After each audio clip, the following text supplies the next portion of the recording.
Hello દોસ્તો, Mahesh computer technology YouTube ચેનલમાં આપનું સ્વાગત છે। આજે આપણે વાત કરીશું વિદ્યા સહાયક ભરતી જેનો વેઇટિંગ રાઉન્ડ પડી ગયો હતો બરાબર। તેમને જિલ્લા પસંદગી માટેનો કોલ લેટર અને હોલ ટિકિટ બહાર પડી ગઈ હતી, પણ એમને એમાં કોઈ મેસેજ આપવામાં આવ્યા ન હતા કે તમારે સ્થળ પસંદગી માટે ક્યારે આપવામાં આવવાનું રહેશે બરાબર।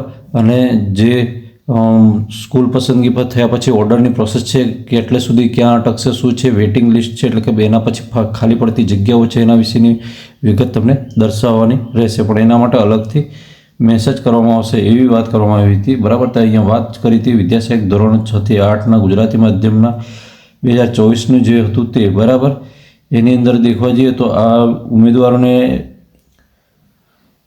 પ્રત્યક્ષ યાદીમાંથી જિલ્લા પસંદગી માટે બોલાવવામાં આવેલા હતા, પણ તેમાંથી શાળા પસંદગી અને નિમણૂકની પ્રક્રિયા માટે 18/2ના રોજ સવારે 10 વાગ્યે એમને અચૂક બોલાવવામાં આવેલા છે। તેમાં એમને ફાળવેલ જે જિલ્લા કે નગર શિક્ષણ સમિતિ છે એ સમિતિ ખાતે અચૂક ઉપસ્થિત રહેવાનું રહેશે, ક્યાં જિલ્લા ખાતે, અને ત્યાં અચૂક હાજર રહેવાનું રહેશે।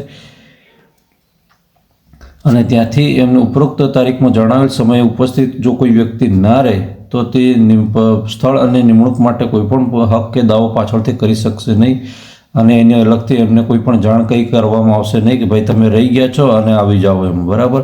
અને એના પછી જે બાકી રહેતી જે જગ્યા છે, ખાલી રહેતી જે કઈ જગ્યા છે, ઉપરોક્ત આ ઉમેદવારો છે એ માટેની ખાલી જગ્યાઓની યાદી તારીખ 17/2ના રોજ ક્યાં છે જે તે નોટિસ આપણું જિલ્લા કે નગર શિક્ષણ સમિતિ છે ત્યાંના નોટિસ બોર્ડ પર લગાડી દેવામાં આવશે, ને એના આધારે તમે એને પસંદગી કરી શકશો કે મારે કયા જિલ્લાના કયા વિસ્તારમાં કઈ શાળામાં જવાનું છે બરાબર, અને પસંદગી મેળવવી છે એવું તમે એના આધારે નક્કી કરી શકો। ઓકે મિત્રો, વિડીયો ગમે તો વિડીયોને લાઇક કરજો, ચેનલ પર ન હોય તો ચેનલ સબસ્ક્રાઈબ કરવાનું બિલકુલ નહીં ભૂલતા। ફરી મળીશું આવી જ માહિતી સાથે, ત્યાં સુધી રજા પર, જય હિન્દ।